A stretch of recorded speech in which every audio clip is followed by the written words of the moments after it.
Good evening, everyone here and to those watching remotely. So first of all, just a quick overview of what I'm going to talk through this evening in the next 45 minutes. So first of all, I'll give an intro and a little bit of context around AI. And then I'll talk about the AI ecosystem. And then I'll talk about the fashion landscape across 3 areas. So from design and creativity through manufacturing and production to marketing and selling. And I'll finish off talking about the impact of AI on consumers.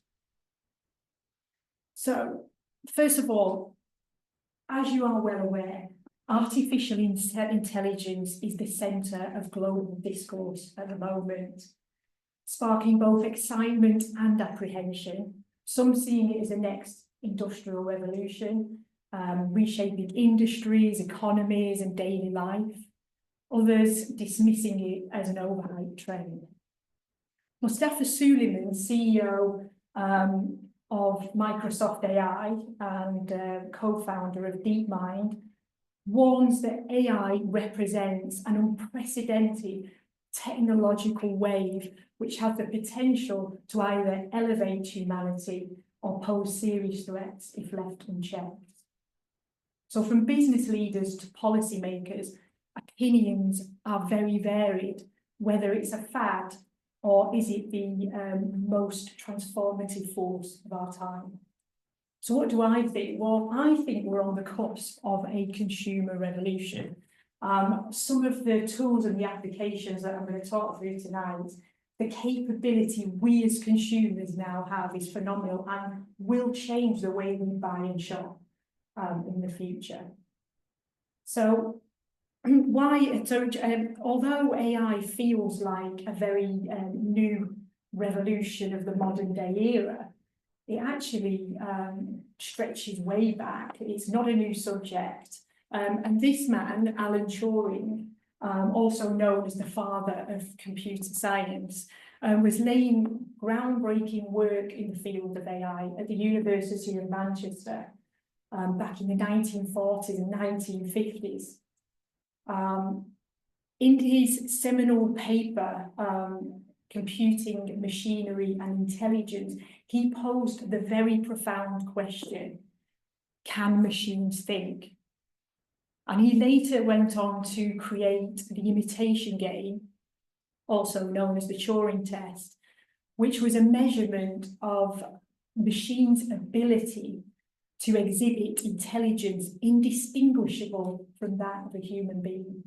He actually envisioned back there that computers and machines would process language, solve problems, and actually learn from experience. Now, interestingly enough, he refers into one of his quotes to this gentleman who wrote a book called Erewhon in 1872. And in this book, there is the chapter of the machines. The 2 men were both very visionary on AI, but they had very different outlooks. So Butler was way more pessimistic, and he stated there is no security against the ultimate development of mechanical consciousness. Whereas Turing was far more positive. He saw AI as a force for learning. And he actually talked about machines would be better being built to simulate the mind of a child rather than that of an adult. Now, interestingly, the contrasting outlooks of these 2 men is very relevant today because the choices we make now will determine whether AI empowers or surpasses us. So why now in 2025 have we suddenly seen this explosion of AI into the mainstream? You know, Turing's ideas were very forward thinking back in 1950, but the hardware and the specialist equipment and the data just weren't there. And now the computational, the technological and the data breakthroughs are there to allow these things to come into the mainstream. So in the last 2 decades, as you can see here, we've seen exponential increases in technology. So in computational power, in masses of data and also algorithm advances, which means that Turing's vision is now a possibility. So,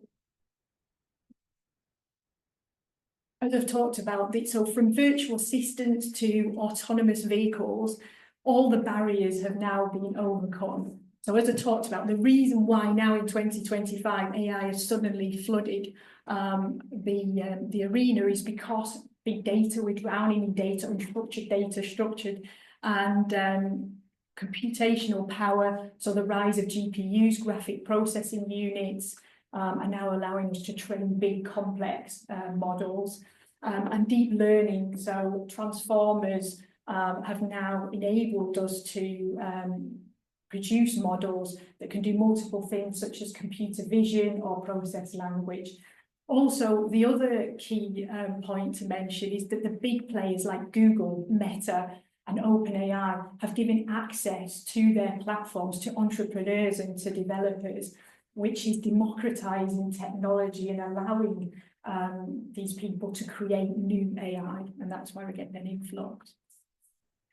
So let's just look at AI and what it is. So it's an ecosystem, and I've put these images on because this is how these, if it's an ecosystem, these are the three lifeblood elements of the ecosystem. And it was explained to me in this way, and it made it much easier for me to understand that data is the raw ingredient, that algorithms are the recipes, and the models are the final dish. So data absolutely critical, and The Economist recently stated that data is our most precious commodity. And some journals have actually reported that it is now our most valuable resource, even more so than oil. Now, AI feeds off data. AI reinforces and processes data and comes up with actionable insights, decisions, and creative outputs. It's really important, and I think you'll see the importance of data in retailers. If you look at Tesco and Boots, for example, they now give you special offers if you share your loyalty cards, so you get better prices. They also think that there'll be data ethicists in the future. So I'm not making that role up, but there'll be new roles because data, it's very, very important that quality data goes in for us to get quality models out. And also it's very important that the data isn't biased, and that we're dealing with quality and quite a large section of data. So moving on to algorithms. Algorithms are the predefined rules that enable us to identify patterns and also optimize outputs. Now, interestingly, the first algorithm is attributed to a female called Ada Lovelace back in 1834, where she was working on Babbage's analytical engine. And Turing also referred to Ada Lovelace's work, but the two had very different opinions. So Ada was more of a skeptic and believed that computers could only do what they were programmed to do, whereas Turing felt that they could exhibit intelligence. So very different views. So just to finish on the technology side, I just wanted to point out a few terms that you'll hear and just talk about some of these models, this AI ecosystem. So first of all, machine learning basically is a model that identifies patterns. So this is where the model can, so people like Zara, for example, they are now predicting trends. So it can forecast demand, predict trends, predict bestsellers in the retail industry, and it also can provide you as consumers with recommendations based on the data that has been fed in. So machine learning is really absolutely important. Now, natural language processing, also a key model, basically processes and understands the human language. And underneath that speech recognition, you'll probably know tools such as Amazon Alexa, Apple Siri, and Google Assistant. They're all speech recognition tools, so audio to text and text to audio. And I think, it's interesting, when I go back to being a child, I remember my grandmother talking to the microwave. This is kind of in the 80s, late 80s. And she wasn't mad, but she was blind. And back then, you could talk to appliances, but obviously it wasn't artificial intelligence. It couldn't react, or it just basically followed commands. And recently, there's a lovely story I heard. It was a guy, he got married a few weeks before, and very sadly, his father had been diagnosed with motor neuron disease a few kind of months before the wedding. And he's in tech, so he cloned his father's voice, and using speech recognition, his father was able to give a speech at his son's wedding. So there are some really great examples of usage of these models. Now, the one you're probably all very aware of is generative AI. Generative AI produces text, produces images, and produces videos. More on that later. And large language models, some of you may have heard of ChatGPT. If you're a Microsoft user, Copilot, Meta, it's Llama, and Google is called BERT. So there are lots of large language models that use both natural language and generative AI to function. And then computer vision. Computer vision is the model. The model basically is able to interpret and to make decisions based on visual data. Kind of examples of this is if you go on interior websites and you're looking at sofas and you want to see the sofa in your room, for example, you can see that. It also can detect objects, can detect faces, movements. So I'll show you some examples of that later. Robotics, interestingly, not AI as such, but AI is now allowing robotics to monitor every single step of the manufacturing process and make real-time adjustments based on material variances, or based on if it's detected faults or defects. It can change course. So that's a little bit about the models. And finally, finishing off on the tech. This is just to show the connection between the different models, forming an ecosystem in which machine learning is driving all AI advancements. So basically, the two generative AI and natural language processing models, they drive creativity. And then computer vision, robotics, and speech recognition are real life applications for AI. Now, it's not about one model, it's a synergy of intelligence that comes together to transform industries. So enough of the technical elements. I just thought I'd give you a bit of a background kind of narration to what we're about to talk about. So I'm going to now talk through some real life applications of AI in the fashion industry. I'm going to start with design and creative, move on to production and manufacturing, and then go on to marketing and selling. So first of all, let's go to design and creative. So these are some image generation tools that are transforming the creative landscape. Basically, these tools, once exclusive and high cost, are now available to everyone. Previously for skilled professionals, they're now easy to use at a fraction of the cost, which means anyone can produce high quality visuals. Now, has anyone in the room used any of these models or these tools? Brilliant. That's great. I don't know whether anyone who's watching remotely has. For those who have used ChatGPT, DALL-E is built into ChatGPT as a tool for creativity. I don't know whether anyone knows why DALL-E is called DALL-E, so that's owned by OpenAI. But it's Pixar. It was based on the Pixar movie WALL-E, if you've ever seen that.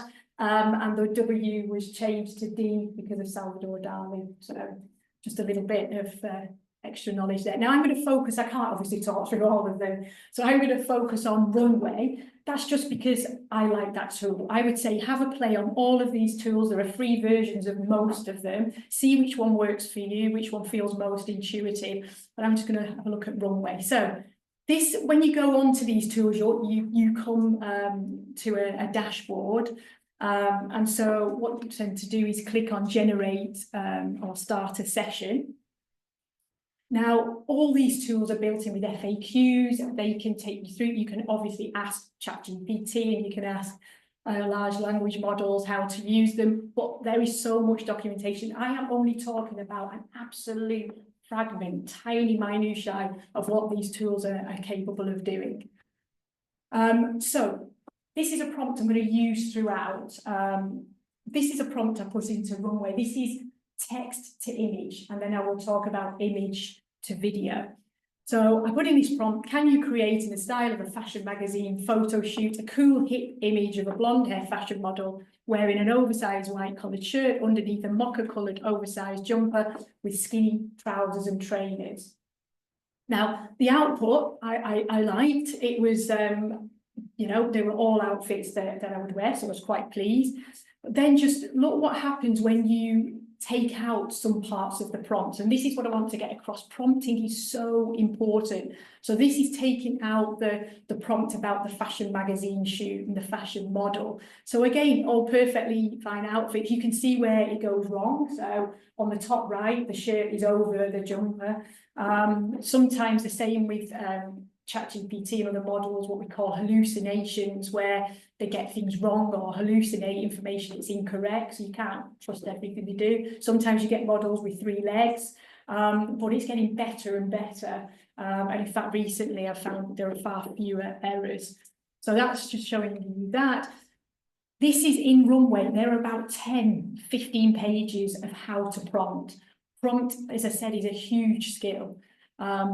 And this is just a little bit, you know, just giving you a few examples of how you create those images.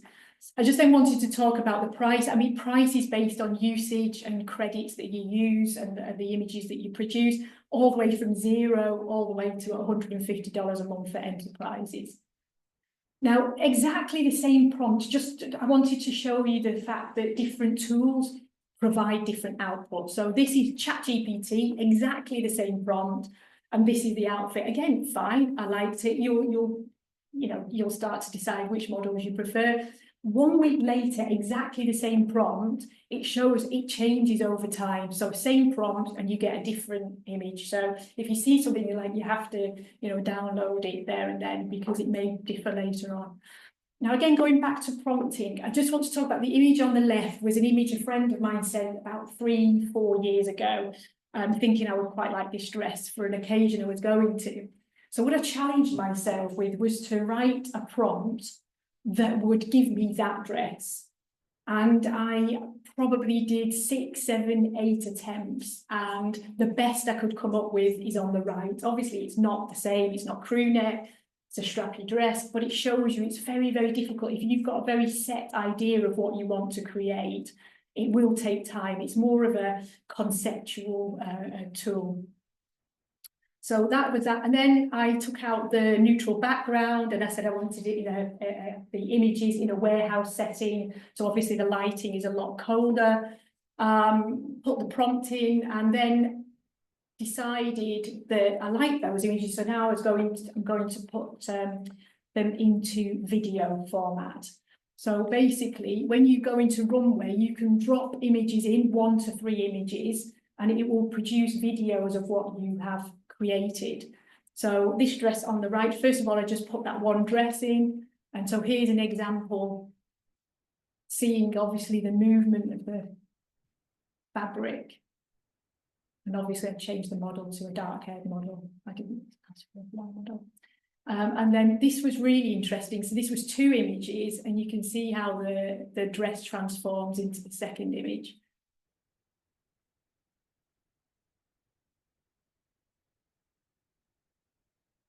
So just really lovely tools.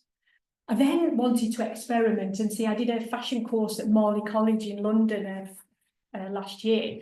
And produced a sketch as part of that. And I wanted to see what happens if you put a sketch in the video tool. And so this is what happened. Now, obviously, it's not perfect. I say, like, but how fantastic that you can sketch something and and see it in reality in the space of 10 minutes, even less than that. Okay, so I just wanted to touch on the impact of AI on job roles in design and creativity. So if you look back for decades, iconic designers such as Christian Dior, Chanel, Vivienne Westwood, just to name a few, used methods other than the traditional sketching method to communicate their vision. They used draping or verbal descriptions or fabric manipulation, or they collaborated with skilled artisans. Fashion has always been about vision, not just about technique. So maybe we need to consider AI as one of these other alternative techniques to get to the vision. Also, if we look back to the 1980s and 90s, the evolution of computer-aided design basically enabled designers to create intricate patterns, enabled them to make adjustments to garment construction virtually and actually visualize fabrics pre-production. Nobody lost their jobs. It actually augmented the design role. It gave them new tools and more potential, more creative potential, meaning faster iterations and more precision, but also it resulted in more complex designs that would have been impossible to conceptualize manually. And then if we look at AI and the fact that it processes and analyzes data and predicts trends, basically, as we know, creativity isn't about efficiency. Creativity is about storytelling, it's about emotion, it's about cultural resonance. And just as photography didn't eliminate painting, maybe AI will open up new avenues rather than replace traditional roles. And roles are emerging, new roles are out there. You just have to go on recruitment websites and you'll see AI prompt engineers, you'll see creative technologists, and you'll see algorithmic designers. So it's this fusion, skill set change, this fusion between logic and creativity, which is changing. And actually Forbes magazine and MIT Journal talked about the potential for a new role, fashion design engineers. So these would be skilled professionals in the future, managing those two areas. The integration of AI into fashion design has sparked a lot of debate, as you well know. I think it's in every newspaper at the moment, about copyright and the protection of creative works. Although AI has, democratized design, it's taken design to a wider audience, a broader audience. It's still absolutely critical. The role of trendsetters, of influencers, of innovators, absolutely crucial, and it's important, essential that we compensate them for their contribution fairly.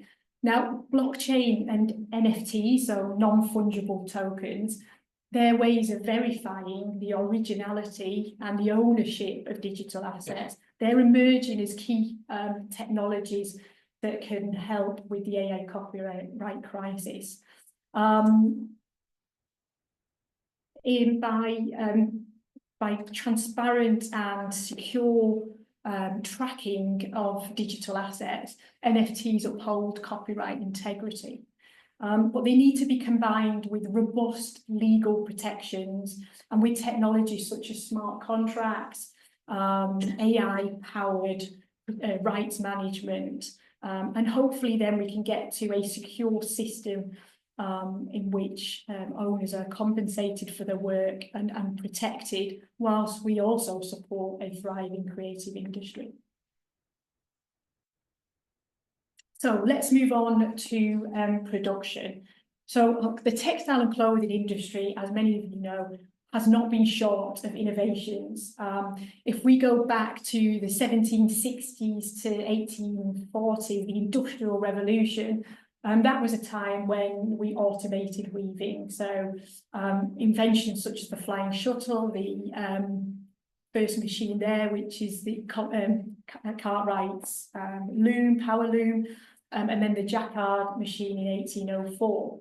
And then moving on to the 1960s, 70s, computerized knitting machines, 1980s, robotic sewing arms, and as I've talked about already in the 1980s and 90s, computer-aided design. Now with AI is, or AI-powered technologies today are reshaping the clothing and fashion industry substantially with technologies such as 3D weaving, computer vision-powered body measurements, fit personalization, virtual sampling, robotics, and machine learning powered supply chain optimization. So let's look at some of these now.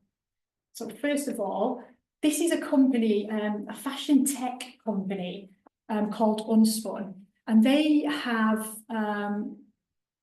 innovated and developed 3D weaving and custom fit jeans from taking 3D scans of the body. So enough of my voice. I'll let you watch this video. It's about a minute long. What if we could just 3D print something right when we need it? We are building a more profitable and sustainable apparel industry by automating the core manufacturing process. Our fundamental approach was do everything at once. Can we go directly from yarn to as close to a finished garment as possible? Our route to that is 3D weaving, taking a bunch of yarns, about 3,000 of them, and weaving them all together at once to build seamless structures. Think about like removing the side seam on your pants, eliminating the seam all the way around on a shirt. The basic building block of a pair of pants is a front panel, a back panel, a left panel, a right panel. We think about a left tube and a right tube. Or a shirt would be a really big tube with an aggressive taper and two little tubes coming off of it. By kicking that like basic Lego block dimension up one, building from 3D structures rather than 2D planes allows us to do a lot more all at once, being able to better manufacture products only when you need it and locating it closer to where those garments are actually going to go really changes the overall business model of how the apparel industry produces things. Yeah, so a brilliant example of less waste, transparent information they produce locally, so it's more sustainable, and personalised clothing. The challenge for companies like these are going to be scalability challenges, industry adoption, and also desirability of products as well. Obviously, no one's going to buy something if it isn't desirable, but really interesting technology. And then on to another technology. This is the 3D mobile tailor, which is revolutionising the made-to-measure industry, meaning you don't have to go in person to have your measurements taken. Again, about a minute long. Mobile Tailor, 3D precision, anytime, anywhere. Mobile Tailor delivers impeccable fit with precise body measurements, enabling a more sustainable and less wasteful fashion industry, appealing to eco-conscious consumers. Using cutting-edge AI and 3D technologies, just 2 smartphone photos generate precise 3D models and over 80 measurements in seconds. Intuitive, fast, accurate. Your pocket-sized fitting room to elevate and enhance every in-store and online measurement experience. Make fit personalization at scale possible. When the exact fit is your brand, Mobile Tailor delivers. A platform that reduces measuring time, returns, remakes, and waste. The future of fit? It's here, Mobile Tailor. Okay, and then moving on to a piece of technology that uses AI to produce simulations and prototypes of products pre-production. It's really interesting. In the fashion industry, there is a lot of sampling that goes on. Imagine all the retailers that you see in Bath, all the products in the stores, all the fit sessions. So on a weekly basis, you're fitting products onto models using a size 12 as a graded, or a size 20 for larger sizes. And there is a lot of wastage that goes on. So this is quite revolutionary. This is about a minute and a half, this video. Sorry, one moment. Sorry, there will be a few subtitles that come on, but just ignore them.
That's Clo 3D. At the forefront of the transformation that's happening in the UK clothing and manufacturing industry are robotics. Enabling designers to create high value, low volume clothing sustainably, and modernising the industry and actually addressing a critical skills gap in this country.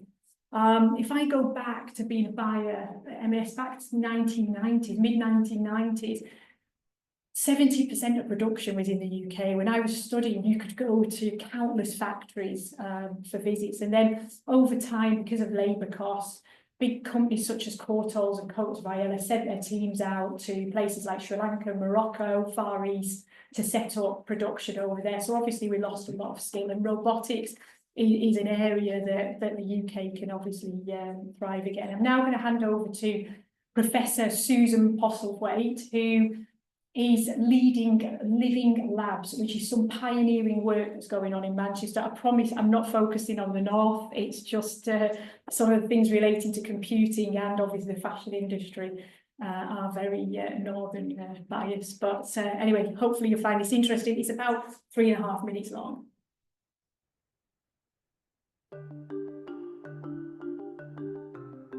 We're in the Robotics Living Lab, so we're in ROLL for short. The robotics part is that we've invested in a lot of robotics, a lot of collaborative robotics, in order to support micro and SME fashion designer manufacturer businesses. The lab space has been funded by UKRI, by AHRC as part of the World Class Lab series. There are a lot of collaborative robotics here, but there are also a lot of fashion-related machines and tools here. So we have a large-scale embroidery machine, we have 3D printers, we have a Vetron sewing machine which can sew a concave and a convex shape together. What we want to do initially is to design a whole gamut of tools that recognise the fashion manufacturing process from end to end.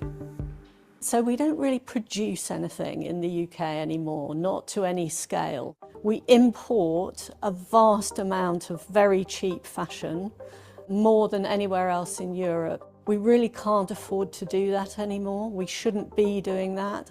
So in a sustainability context, we're very interested at ROLL in a reshoring agenda. We want a high-value product that's potentially repairable, recyclable, reusable, reconfigurable. This kind of an initiative fits really well when we start thinking about the future of conscious consumption, closer to the launch dates, more in sync with the preferences of the consumer. I think this is huge. I also think that as the government starts to look at more green initiatives and an industry that is more circular and reduces waste, This is a great setup to also look at disassembly and recycling or upcycling. And UK, with its huge population of small to medium-sized enterprises that are specifically working in the realm of fashion and contributing to the UK economy in such a big manner, could be leading in that very segment of small to medium-sized enterprises and independent designers. One thing we're additionally interested in looking at is more cobots, or like collaborative robotics approach, where you are in the same room and hopefully right beside these robot systems while you're working and they're working. So exploring the health and safety around that, what's necessary, what's too much, and then how do you bring it down to a level that's approachable for someone like a student who has no experience around these kinds of tools. We are very interested in collaborating with micro and SME fashion businesses.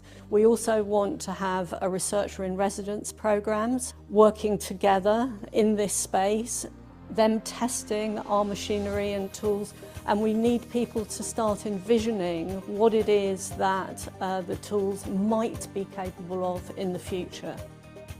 I think the future of fashion is an AI and automation-enabled fashion, and a more regenerative future rather than a consumptive future.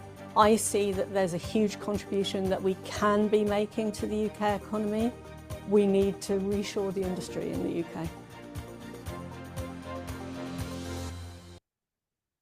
Okay, so that leads on nicely to sustainability. So the urgency for change is palpable. 300,000 tonnes of textile waste are discarded in the UK every year, 92 million tonnes worldwide. It's very well documented, and there is no doubt the current traditional fashion model is broken and is environmentally unsustainable. So with AI at its core, processing data, optimizing production and predicting trends, the industry is getting smarter, more sustainable and more efficient, with technologies that cut waste and basically align output with true consumer demand.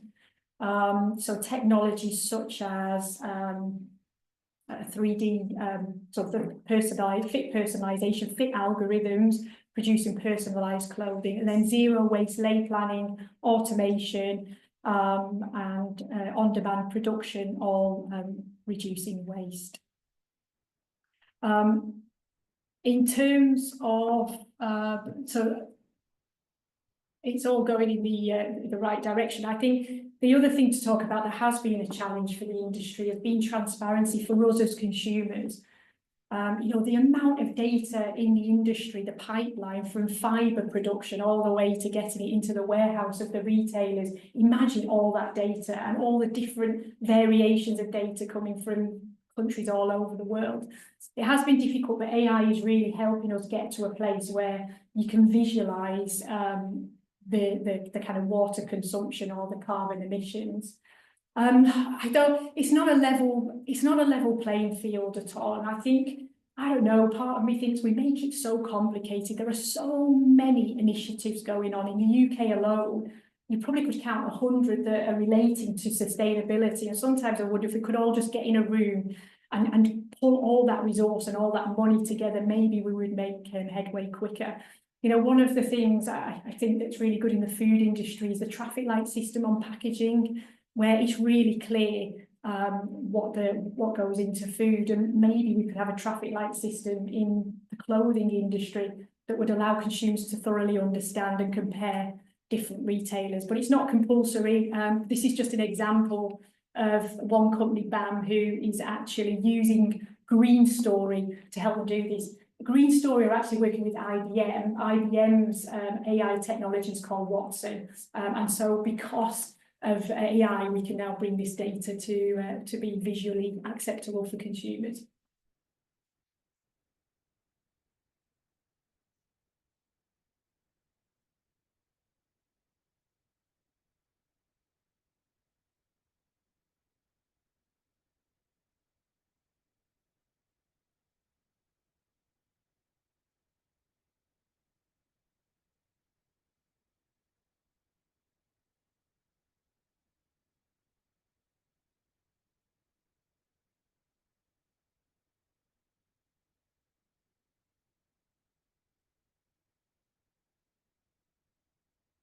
Well, interestingly, it works for companies like that because obviously it shows their t-shirts are way more sustainable. But you can imagine a lot of retailers are not going to want to start putting their information up because it's not going to drive conversion rates. It's not going to drive you to want to buy. And that's why this hasn't had a big take up. Just finishing off on sustainability, all of the things I've talked about really challenge the fast fashion model and reinforce fashion's role in this new industrial era as being one that prioritises innovation, sustainability and local production, and hopefully will lead to a thriving UK manufacturing industry once again. Okay, so coming on to the last, one of the last sections, marketing and selling. So marketing has been hugely impacted by AI. It's fair to say, having worked for various brands and retailers, we've been drowning in data for the last 10 years or so. And to make sense of all of that data, all that customer data and product data, etc., we invested in technology like customer data platforms that allowed all the touch points with customers, whether they've shopped in stores, on the website, their interactions with email, interactions with social media, interactions with direct mail, some of the offline marketing tactics, and pulled them all into one system called a customer data platform to get a single view of the customer, is what we called it now. Then there was data analysts that analysed all that information and come up with good insights that retailers and brands could do something with. But now with AI, it's absolutely able to do all of that way more effectively. Personalisation, segmentation, predicting trends, letting you know when it thinks that a customer isn't going to shop with you anymore. All of these things are possible with AI at a fraction of the price. And I just wanted to touch on one thing because obviously marketing, content and curation are really key. Now, this is something that was on Instagram recently by a company called Ironfly.ai, who did some work for Rains. It's using Midjourney and other AI technologies. But what I wanted to show is this is where we would not do this. This is not replacing people's jobs or doing the work that we would have been able to do before. You can imagine the outrage if this amount of water was put into an advert, and equally you'd never be able to put a waterfall on the same. But it's showing you just the potential of what you can produce in marketing with some of these tools. Now, enough about retailers. I'm going to go on to consumers now and marketing from a consumer perspective and just talk through a user journey. So same prompt again, this time in Copilot. Copilot, again, another good tool if you use Microsoft. It sits there and is brilliant, a bit like ChatGPT.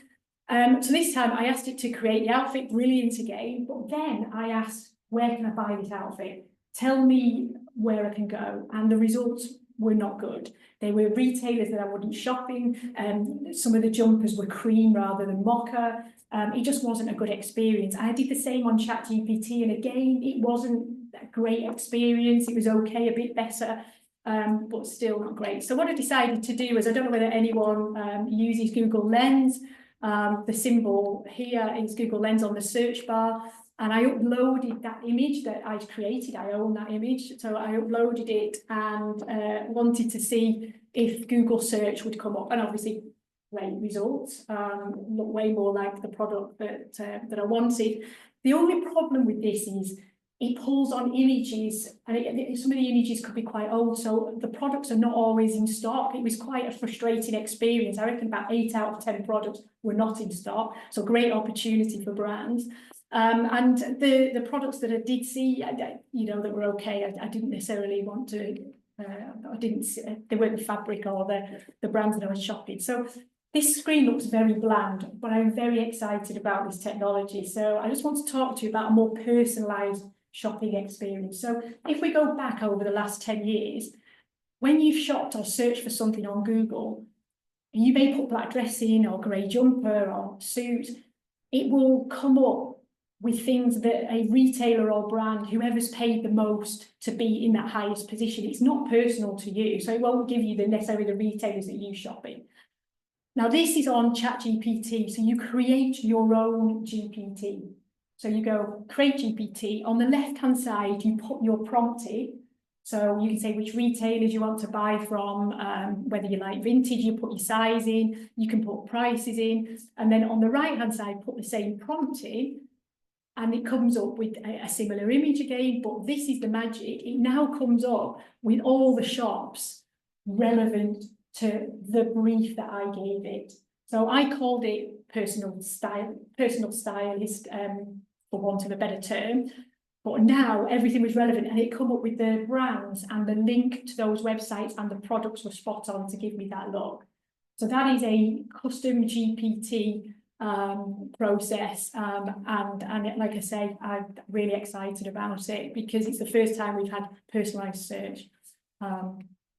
So just before I finish here, just going to go on to something completely different.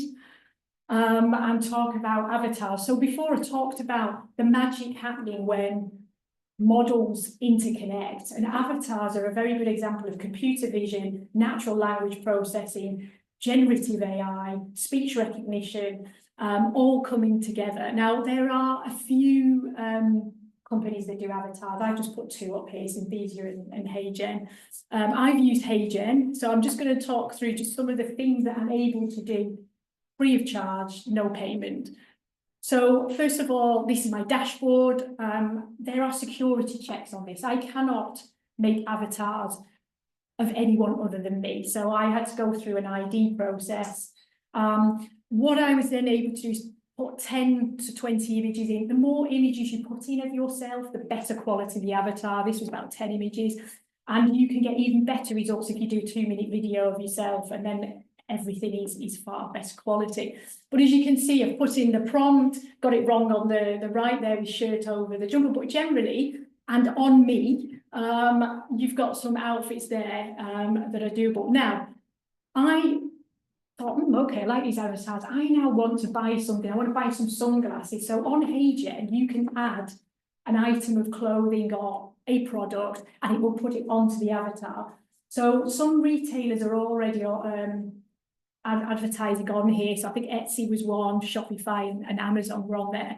But I went to Connect, which is part of Clo3D, and shopped for avatar sunglasses. So these are digital assets that you can buy. There, I have to say, I was blown away by the creativity of the digital assets. Some of the products like jeans, just fabulous, and so it's great to kind of play with. But anyway, I love these glasses. I paid for them, paid $5 I think for these glasses, so I've got the rights for the glasses, and then I added them, and so HeyGen added the glasses to my outfit, and then I added motion to it. So this is the finished result, and watch out for the little northernness that comes in now and again. Louise bought me these avatar glasses. I love them. How did she do it? After typing an outfit and background setting prompt, she then uploaded the purchased glasses to produce a photo, still, life avatar. She then clicked a video icon to translate the photo version to a video avatar, adding this script, and produced me. Now, the other thing with this is you can put any script in, and you can translate your script into more than 50 languages, I think, are available on here. So here's a slightly different version. Louise m'a acheté ces lunettes Avatar. Je les adore. Comment a-t-elle fait? Après avoir tapé une invite de réglage de tenue et d'arrière-plan, elle a ensuite téléchargé les lunettes achetées pour produire un avatar photo en nature morte. Elle a ensuite cliqué sur une icône vidéo pour traduire la version photo en avatar vidéo en ajoutant ce script et a produit l'avatar vidéo. So imagine the opportunities now for consumers. So we can create our very own personal avatar, and we can see retailers and brands' products on us, and we can create our own products and see them on ourselves. But then also imagine the possibilities if you then combine this technology with the mobile 3D tailor and your actual body measurements. And then imagine that you could then send them off to manufacturers and have your own products made in your fit. So this is really going to start to change, I think, the power moving to the consumer. These tools now enable us to visualize what we want. Which leads on nicely to this book that I read about 12 years ago. So this book, The Intention Economy, When Customers Take Charge, was had a massive impact on me at the time, because it was written by a guy called Doc Searles, who is a fellow at the Berkman Center for Society and Internet at Harvard University. And he ran in the early 2000s a project called Project VRM, Vendor Relationship Management. And he talks about a future where businesses are in a world where there's a new kind of consumer empowerment.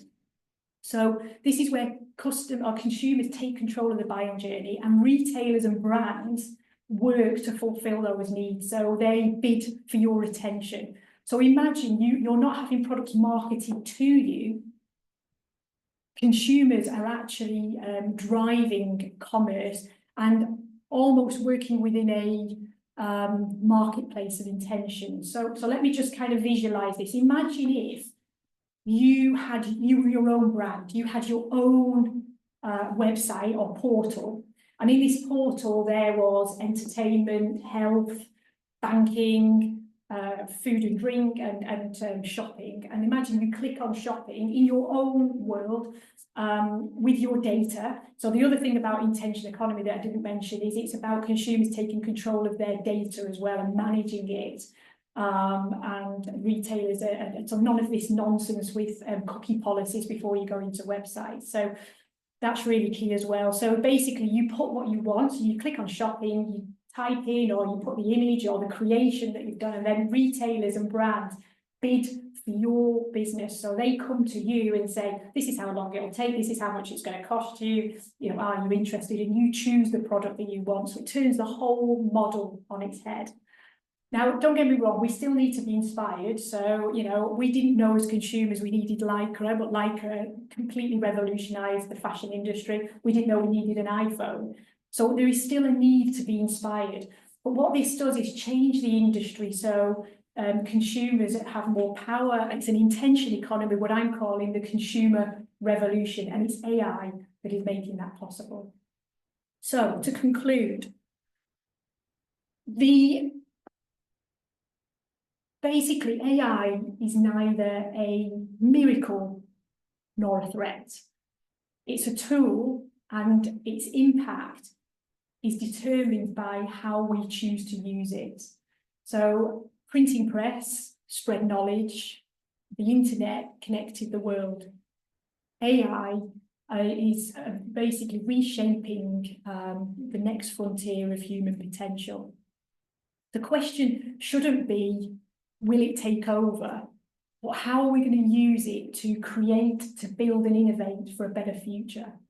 And we are integral to the future. We must not let it be left to the technical experts, and we mustn't let it be left to the digital native generations.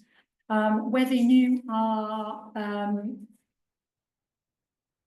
a optimist like Turing, or a skeptic like Ada Lovelace, or a pessimist like Samuel Butler, embrace it, experiment with it and use it. It's absolutely critical that every sector of society is involved in its evolution and plays a part in the future. And I'm just going to finish on a quote by Dennis Gabor from his book In Inventing the Future in I can't remember the date now, 1963. And Abraham Lincoln and Peter Drucker both reinforced this sentiment. We cannot predict the future, but we can invent it. So that concludes the talk. If you want to get in touch about anything I've talked about, to discuss or collaborate, or just to learn more, then please do. I've put some thank yous on here. So courses that I've been on, and institutions that have had a big influence, such as MC Learning, who really talk to you about how to use the tools. So they're all different references. But yeah, we cannot predict the future, but we can invent it. Thank you for listening.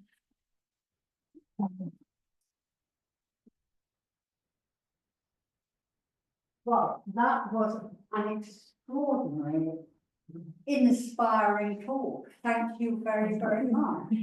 I hope everyone is as equally inspired. Now, does anyone have any questions? Well, I was wondering, your body shape changes as you get older. Yeah.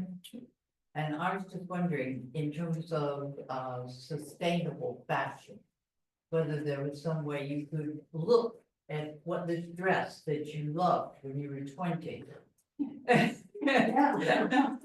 How you could wear it all your life if you changed it to fit the way you were developing.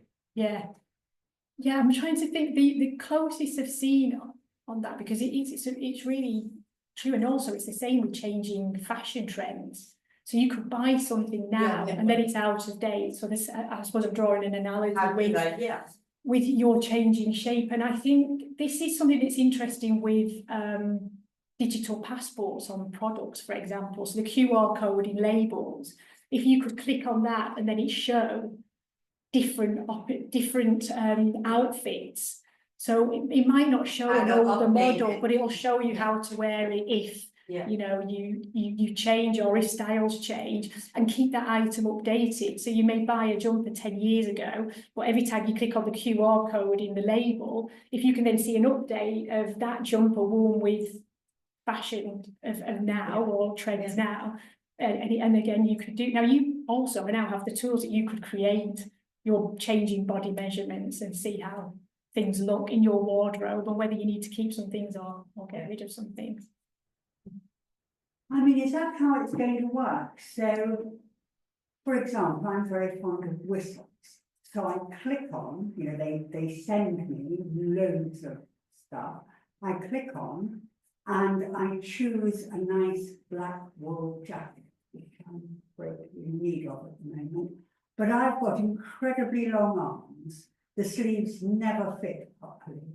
So in your future, instead of just clicking on and putting in the size, I can actually send them my exact measurements, and they will produce a black wool jacket that fits me and my very long arms. But if they can do this for me, there are millions of people. How is it going to work for everyone? Well, this is the thing, and obviously I'm talking about a future vision that, a lot of the things I've talked about are not scalable yet. But if you think about the amount of waste, do we need to be scalable? Yeah. Do we need to have all these products? So, if you buy a jacket and then it doesn't fit, then the returns, imagine the amount of returns that are happening. So in fashion alone, in women's wear, about 25 to 30% of products bought are returned. In men's wear, it's about 15%, because some men would rather throw it away than throw it in the bin than return it, because it's too much hassle. There's a lot of wastage that goes on. So I suppose what I've been talking about is if we can get more personalised, then and it fits better, there's no need to return because it fits you perfectly. But it's not as scalable. It's not a fast fashion model. But it's getting closer to what we want. That's why I'm saying turn it around and let the consumer tell you what they want, and then you won't have the wastage. And also the video with the threads, thousands of threads. Could you just explain that a bit more? Because that was rather a bit lost on that one. What was it saying? Yes, so that, I suppose, you can draw similarities to 3D printing. So it's taking technology. At the moment in the industry, when you do what's called cut and sew, you'll have patterns like you showed. So for a pair of trousers, you've got 2 legs and different pattern pieces. You then put it on a large piece of fabric. Yeah, and there are machines, they've been around for a long time, that try and optimize those pattern pieces so you don't throw away a lot of fabric, because obviously that costs money. But in doing that, you're always going to have wasted fabric. But the 3D weaving will weave the fabric needed to make your product with no wastage whatsoever. So what it's doing is building the tubes with no seams. So therefore, there's no sewing required for large aspects of it.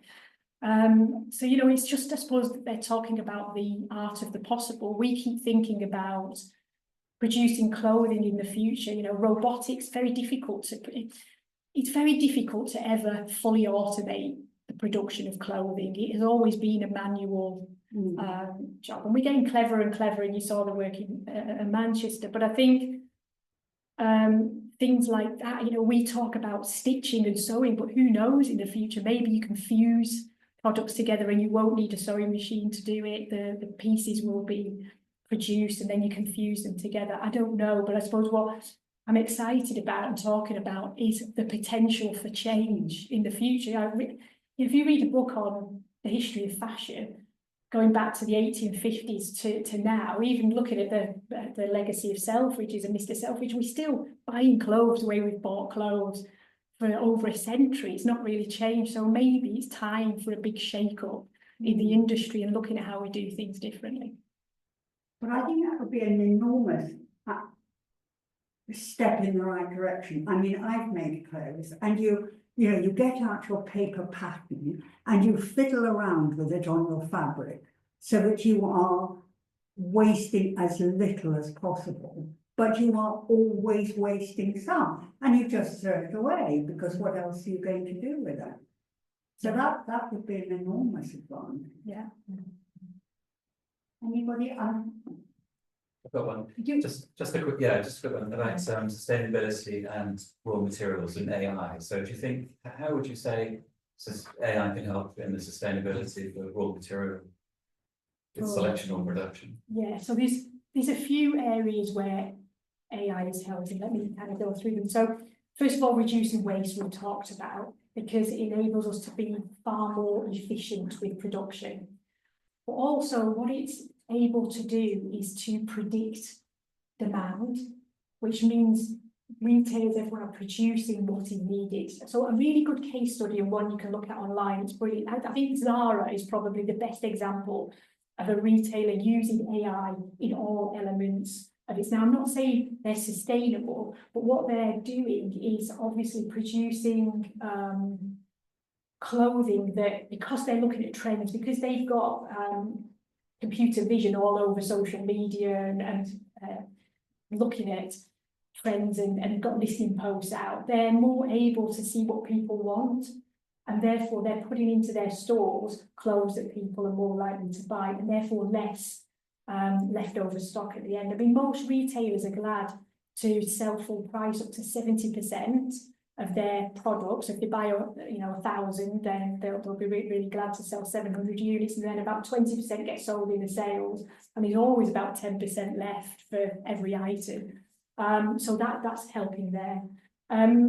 Also, so that's the on-demand side, the cutting out waste. They're kind of probably the biggest areas from a sustainability piece.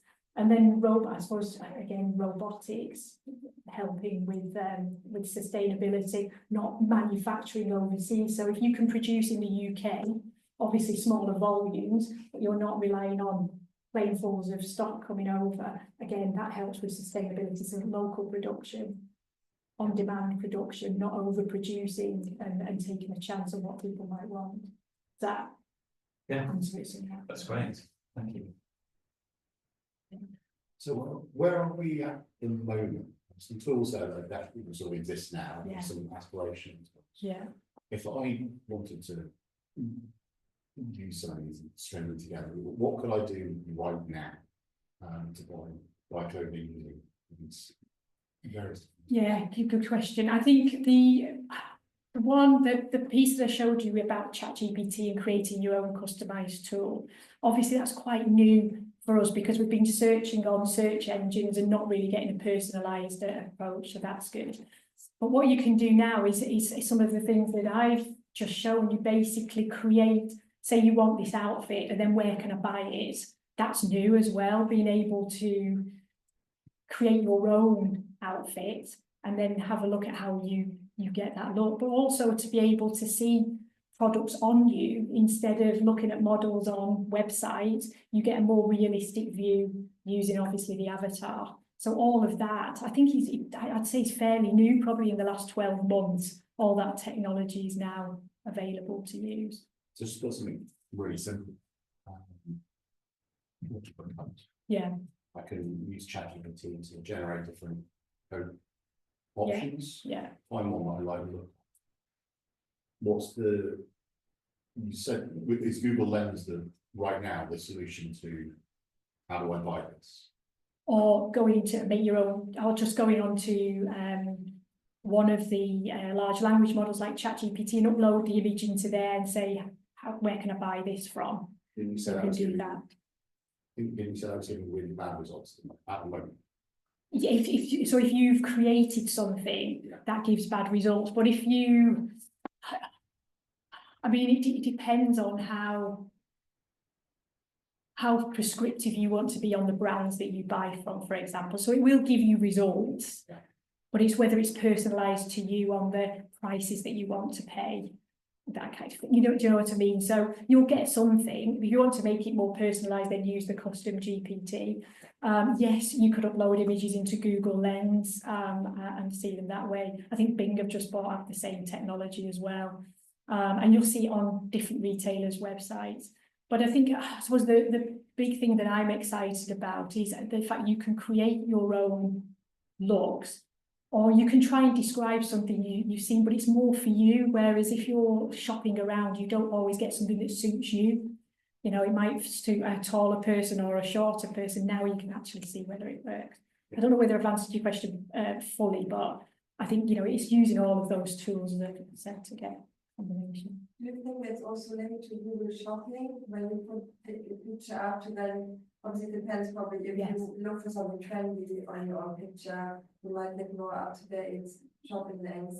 And it might link to Google Shopping yet. I don't know. Correct. So that was so Google Lens, when I uploaded the image, that was using Google search results to find lookalike images, and so that's a way of finding the product. The only thing there is a lot of things were out of stock because the images could have been, from a previous season. But it is a good way. That's what I mean. If you look at something that is on trend there, then you might have better results.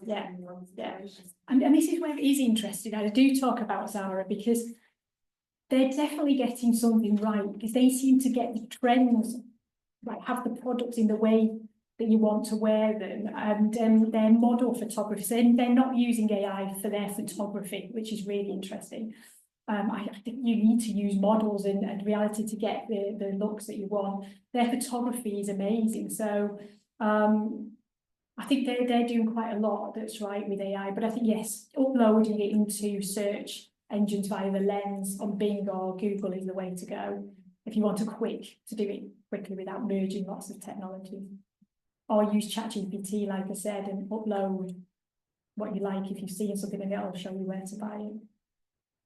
I wanted to follow up on his question, because you were telling him that at the end of the year, we probably have 10% of this dress left over and 20% of that stock or whatever. Now, could you then, with AI, analyze what could be done with that stock so you don't have to throw it away? Yeah, absolutely. And I think what we call it in the industry now, second life, is a huge revenue driver. So you'll see websites, Mulberry and lots of others that sell their own second-hand stock. So recycle, repair, lots and lots of different second life options that I think Jigsaw are doing this as well. You can buy their clothing on their website second-hand. So it's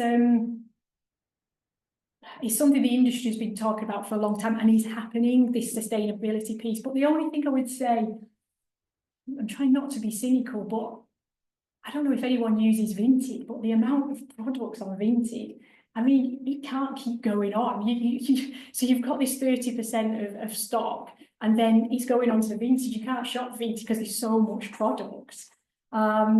So, it's not the answer. It's not the long-term answer, because you're still creating lots and lots of products that are out there that at some point are going to have to go into landfill or, get some. I thought 3D printing allowed you to use materials and recreated them.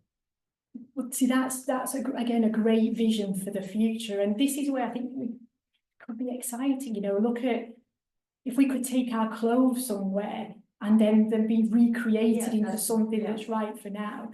But we've got to remember we're human and we all want something. There are times when we just want something new. I don't think we're going to keep going to our wardrobes and saying, oh yeah, I'm happy to because we've just got to be better at just not churning out lots of wastage that are things that none of us ever wanted anyway. You know, what we call in the industry the dogs. You know, you only have to go to a warehouse and know you've bought incorrectly when you see thousands and thousands of a bright, illuminous yellow jumper that just didn't sell. And you know, it's wasteful. So that's when I was talking again about AI predicting trends, and us getting a bit more on demand and personalised in our production. But yes, that's it. Again, I mean, I suppose tonight I can't answer all the questions because I don't know the answer. I suppose what I just want to do is just show the art of what's possible. And maybe as consumers, we've got so much power to change things in the future. As I said, it's slowly, I mean, it was described, the Business of Fashion had a conference. And one of the speakers stood there and said, it feels like as an industry, we are driving a car to the edge of a cliff and we've got the foot on the accelerator. And, you know, we have to move quickly on some of this and just become a bit cleverer. And I think AI is one way of getting a bit cleverer. There's a question here. I know. You know, when you're saying about, you're speaking very positively about AI and how it can help us, but what about all the jobs making clothes, like and couture and things like that? Like, what happens for these people who kind of now jobs? Yeah, that is going to impact jobs, but as I talked about earlier, there is no machine that I've seen and may never exist that can produce couture clothes as beautiful as a seamstress, or, you know, it's a work of art. And that's why it upsets me a bit when I look at the industry and how we've almost dumbed down the industry. An item of clothing is a thing of beauty. It's made with the human hand. About 60% of it is made with the human hand. And I don't see that being replaced necessarily with machines. It's probably the work around it. And in the UK, you know, we're too expensive. So robotics, you heard them say cobots, as in they're working with human beings. So I still think there'll be the whole couture industry and the seamstresses and also the creatives that inspire. But I suppose when you think about jobs further afield and how the industry needs a lot of people to make clothes, it could impact those jobs. You may need fewer people. If you automate clothing as much as possible, you won't need as many people.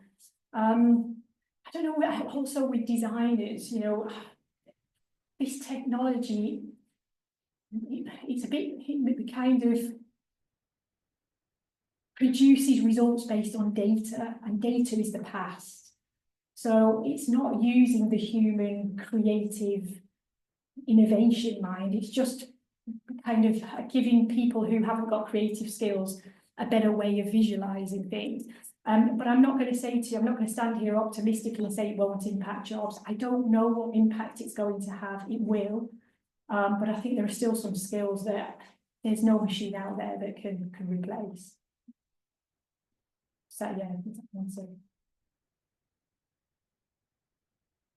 How hopeful are you about, obviously, the company accelerator, which is the couture luxury, spitting out trends for inspiration from consumers still on a seasonal basis, and then coming down to Zara and Co. How hopeful are you that they will have a shift up there to go more to general demand from the consumer, to make more this demand bespoke to the consumer rather than raining down the inspiration from those couture? How receptive do you think will the industry be? So I can't answer that question, but I'll answer a question. I'll ask a question back. So if you think about business is about growing. So most roles in most businesses are about revenue and growing customers and growth. So it just doesn't add up. There's a lady or a company that talk about donut economics. So they say, you know, it doesn't add up. If everyone's about growth, where are we going to go? So I suppose when I say I'm not answering your question, everyone wants to grow. So what's going to happen? Because if you start basing things on consumer demand, there's not enough demand to make, you know, to make the money that the only debate. So I don't know what, I think this is why we're not finding an answer, because it's not easy, because we would almost have to start saying as companies, we're happy to go for a -10%. Or we're happy to go, let's go level on the year, let's just all thrive. I don't know when we're going to hear that kind of conversation in boardrooms, but it's a very different dynamic. Like I say, it'll be consumers that change it, because if consumers then get used to this intention economy, saying what they want and buying, then there's going to be less purchases elsewhere. So I think it does happen, really, just whether there's shareholders and stakeholders involved. Yeah. One of the, I mean, I know quite a few mid-sized companies that are quite happy where they are and don't want to grow because they don't have the potential of having to fire people if it all goes tits up. Yes, that's a good point. Because they've been through lots of ups and downs and But I think the thing is, it's about reframing fashion. The word fashion. Fashion is about come and go. And I think that's the biggest story with AI. It needs to be reframed. Yeah, it can help us probably reframe. I think I read one quote that we consume twice as much fashion as we did in 2000, or twice as much fast fashion. So yeah, something has to change, and you're right, it's the framing of fashion and what it means. It's not about the actual word is, I think, damaging people's heads of like, oh, I've got to have the latest, I've got to have this, and it's just a constant ball rolling of what. Yeah. But I think there's also the level playing field is going to make a big difference as well. So you brought up in your answer about sustainability, you brought up the idea of colour-coded, food, for example, bread is too much fat, it should go away. If you're having these sorts of things for fashion, then it's in essence you've got a big player like H&M and Zara who can actually launch an entire collection saying we're going to colour-code this. Other players will just bypass that. So I think it also goes hand in hand with some sort of legislation, just like it did with food, to say, okay, we've had enough of this, massive overconsumption. You're going to have labels on everything, so you should see whatever product it is, a pair of socks, rugby shirt, whatever. It's going to be. French are very close to that. French are really hot on. They're much more local is that what you mean in terms of? But also labelling and the product story of them growing through to the labels have got to be changed, I think, next year. That's interesting. Okay, so that's really good to hear. But as you say, it sounds like it's legislation, and I think that's a really good point. Unless it's compulsory, because also we just need to think about it. I think students have been asked, if is a T-shirt and the sustainable one is £10 and the other one is £5, what are you going to buy? You're going to buy the £5 one. If they're both the same price, I'll buy the sustainable one. So it is also a little bit about looking at prices as well. And you can't suddenly say we're all going to move to an industry where we're all going to buy sustainable clothes if that item is a £900 designer dress versus something you can buy that looks the same from a high street retailer. So yeah, there's a bit of work to be done. And education. I mean, talking of the food link, huge media coverage before that came out, huge debates, and not quite the same over fashion at the moment. Not quite such a huge media debate going on about the use of water. Dyes is another thing. Dyes is a huge topic. And it is education. One doesn't want to legislate oneself, but do you really need a new T-shirt every week? This sort of thing has got to be discussed in a public forum. Not to mention the microplastics. Sorry? And how much fashion contributes to microplastics yes, in the environment and organisms. You're so right. And these debates, I mean, they're going on. There's a lot going on. The digital passports, all kinds of stuff. But there's a lot of different initiatives going on all over, probably to make some real change. We just all need to come together and simplify it. It's so fragmented. You've got initiatives going on in different cities, in different institutions, etc. So it almost needs to have one conversation, and I think that's something we've got to try and get to as soon as possible, because yeah, it's not going away, and the change isn't happening quick enough at the moment. Maybe, like I say, AI is the biggest change that may help. But it does all sound quite optimistic. I mean, I, for one, I don't want to reduce this to something banal, but I quite like that mocha jumper.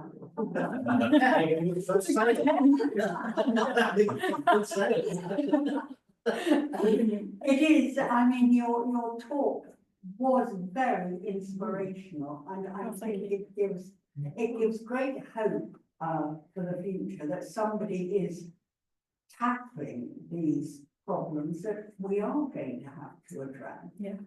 I mean, one last thing I want to say, you talked of Ada Lovelace and Adam Turing, and Ada Lovelace not having the vision of a machine with intelligence.